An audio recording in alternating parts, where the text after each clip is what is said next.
Alors que nous sommes toujours officiellement en guerre et que nous ignorons encore à quel moment la dite guerre pourrait s'achever, alors que nous appréhendons toujours l'étendue des dégâts qu'elle pourrait occasionner en termes de pertes humaines, économiques et financières, voilà que le gouvernement de la République, comme piqué par la mouche tsetse, choisit dans le même contexte de faire voter un nouveau code pénal qui permet la dépénalisation de l'homosexualité au Gabon. Dès lors, un certain nombre de questions s'imposent. Pourquoi et comment est-on arrivé là? Quelle urgence, en cette période de guerre déclarée contre le coronavirus, a pu pousser le gouvernement à pareille initiative qui, de fait, viole la trêve, divise le pays et fragilise un peu plus la cohésion nationale? Quelle urgence a pu contraindre le gouvernement pour qu'il dépénalise le phénomène homosexuel après l'avoir librement pénalisé il y a 18 mois environ? Quoi qu'il en dise, cette décision est perçue dans l'opinion comme un revirement absurde et incompréhensible. D'autant plus que le Gabon n'a jamais eu la réputation de terre homophobe. De mémoire, les Gabonaises et les Gabonais ne se souviennent pas de scènes de lynchage, encore moins de lapidation ou de meurtre commis sur des individus réputés homosexuels, lesquels lynchages et lapidation pourraient alors être compris comme une forme de justice populaire haineuse et à caractère discriminatoire à l'égard de cette tendance sexuelle au demeurant minoritaire dans notre pays. Bien au contraire, les homosexuels ont jusqu'ici été tolérés parce que ignorés. Leur choix de vie n'intéressait pas tant la conscience collective jusqu'à l'avènement de cette loi qui leur reconnaît implicitement des droits, permettant ainsi désormais de revendiquer des postures ou d'afficher des comportements susceptibles d'être perçus dans notre société comme outrage à nos mœurs et coutumes. En conséquence, ce que redoutent les Gabonaises et les Gabonais dans la loi qui vient d'être votée et promulguée, ce ne sont pas tant les homosexuels. Ce que redoute l'opinion, c'est plutôt l'idée de dépénalisation qui signifie qu'il faille dorénavant considérer cette pratique comme normale et admettre l'exposition au grand jour de certaines attitudes vécues dans notre contexte africain et bantou comme des atteintes aux valeurs traditionnelles, telles que le mariage des individus de même sexe, les scènes d'exhibition, l'adoption d'enfants par les couples homosexuels, les scènes d'exhibition de cette orientation sexuelle à travers les gay pride et même la dérive vers les pratiques transsexuelles. Mes chers compatriotes, parlant de nos valeurs traditionnelles, j'ai souvent eu l'occasion de sillonner le Gabon profond dans mes fonctions antérieures.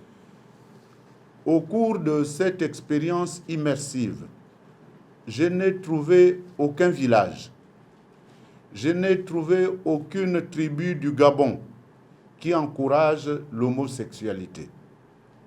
Ni dans les Suaires, ni dans le Haut-Ogoué, le Moyen-Ogoué, ni dans l'Angounié, la Nyanga, le Goué-Vindo, ni dans le Goué-Lolo, le Goué maritime, encore moins dans le Welentem, terre de procréation par excellence et d'éloge au mariage coutumier viscéralement hétérosexuel. Pour tout dire, le Gabon profond considère l'homosexualité comme une pratique contre nature, doublée d'un caractère abominable, voire ignoble et pervers. Nos coutumes sont nos coutumes, nos traditions sont les nôtres, et non, nos traditions sont les nôtres et non celles des autres. Nous respectons les traditions des autres. Les autres doivent respecter nos traditions. Nous les assumons et gagnerons toutefois à les assumer comme les autres protègent et assument les leurs. Car ce sont ces valeurs qui structurent notre personne et constituent le fondement de notre être bantou. C'est pourquoi, sans ambiguïté, le Parti Les Démocrates associe sa voix à l'indignation collective qui s'exprime à travers le pays pour s'opposer fermement à la dépénalisation de l'homosexualité au Gabon. Mes chers compatriotes, par-delà nos us et coutumes, une frange importante de la population gabonaise est attachée au christianisme et l'autre à l'islam.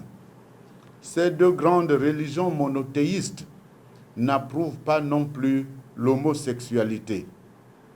En outre, il importe de rappeler que les valeurs traditionnelles que nous défendons à travers notre opposition à la dépénalisation de l'homosexualité sont celles clairement protégées par notre Constitution dans son préambule, notamment l'alinéa 3 qui dispose, je cite, « Le peuple proclame solennellement son attachement à ses valeurs sociales profondes et traditionnelles, à son patrimoine culturel, matériel et spirituel. » Fin de citation.